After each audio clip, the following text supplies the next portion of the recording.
presented by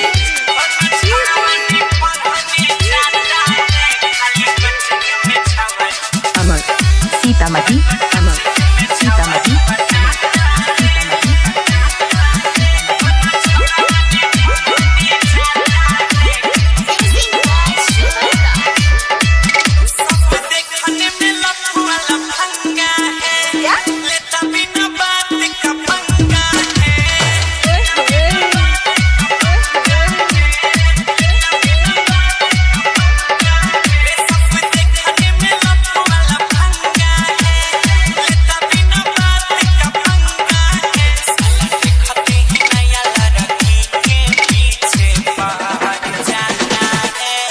इतना student है वो बताइए कोई पढ़ता है? सब लोग खाली छोड़ी बटाता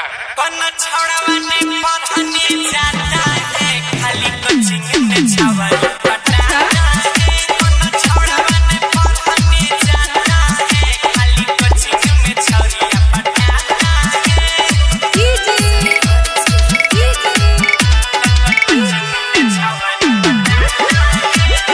अमर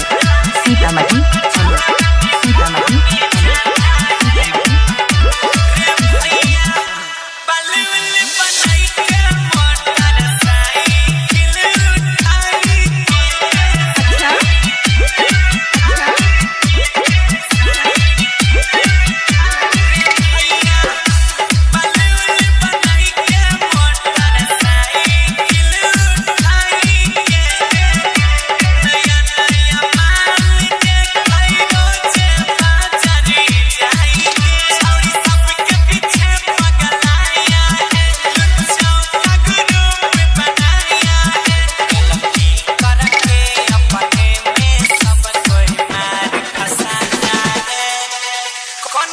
पढ़ने जाता है खाली कोचिंग में छावल प्यार का जाल बिछाता है खाली कोचिंग में छावल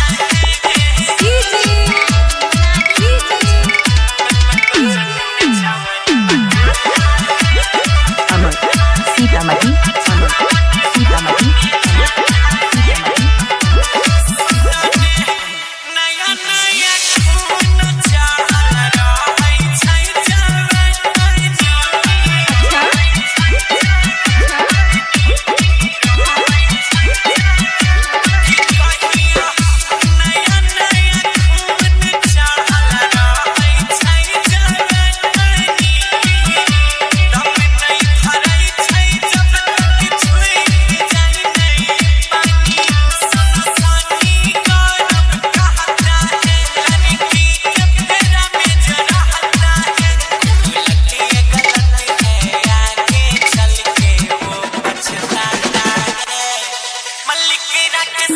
पढ़ने जाता है खाली कोचिंग में छावल